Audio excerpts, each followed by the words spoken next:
Hello बच्चों, चलिए प्रश्न को देखते हैं। प्रश्न एक, समतल में तीन वृत्त इस प्रकार स्थित हैं कि प्रत्येक वृत्त अन्य दो को स्पर्श करता है।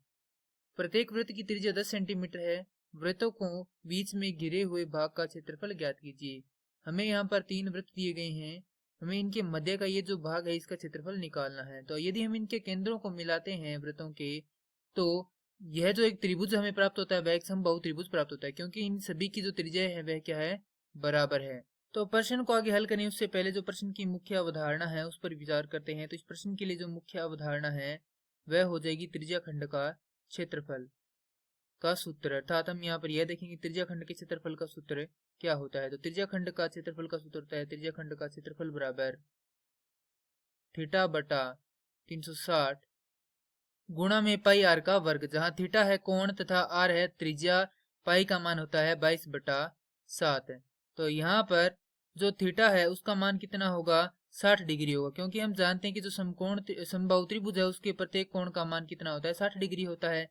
तो हमारे पास जो मान है वह हम यहाँ पर लिख देते हैं। तो हमारे पास थीटा का मान है 60 डिग्री, त्रिज्या आर का मान है 10 सेंटीमीटर।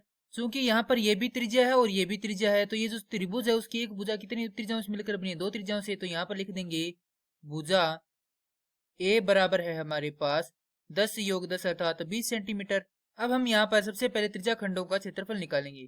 तो त्रिज्या खंडों का क्षेत्रफल, तो त्रिज्या खंडों का क्षेत्रफल आएगा हमारे पास, क्योंकि तीनों ही त्रिज्या खंड क्या है, समान है, क्योंकि इनका जो थीटा है वह भी समान है और साथ में जो इनकी त्रिज्या है वह भी समान है। तो यहाँ पर लिख सकते हैं 3 गुणा में थीटा बटा 360 गुणा में पाई आर का वर्ग।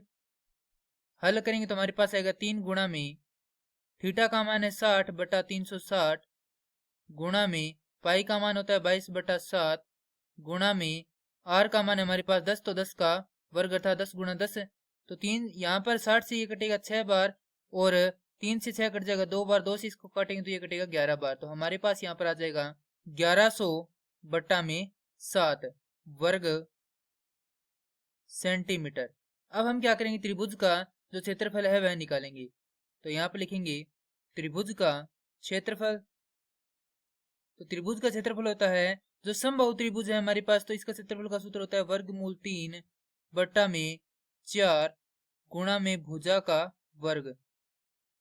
तो यहाँ पर हमारे पास सारे मान है, रख देते हैं। तो वर्गमूल 3/4 गुणा में भुजा का मान है हमारे पास 20, तो 20 का वर्ग होता है 400। हल करेंगे तो 4 से ये कटेगा 100 बार, हमारे पास ये आ जाएगा 100 वर्गमूल 3 वर्ग सेमी।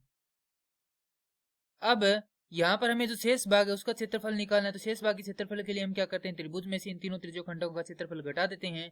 तो यहाँ पर आएगा शेष भाग का क्षेत्रफल बराबर त्रिभुज का क्षेत्रफल घटाव त्रिज्या खंडों का क्षेत्रफल। हल करेंगे तो हमारे पास यहाँ पर आएगा 100 गुणा वर्गमूल 3 घटाव 1100 भाग 7। लघुत्तम में लेकर हल करेंगे तो हमारे पास यहाँ पर आएगा 700 वर्गमूल 3 घटाव 1100 वर्ग में 7। यहाँ पर यदि हम वर्गमूल 3 का मान रखते हैं तो हमारे पास उत्तर आ जाता है 16.06 वर्ग सेमी। और यही हमारे प्रश्न का उत्तर है। मैं आशा करता हूँ कि यह प्रश्न आपको समझ में आया होगा। धन्यवाद।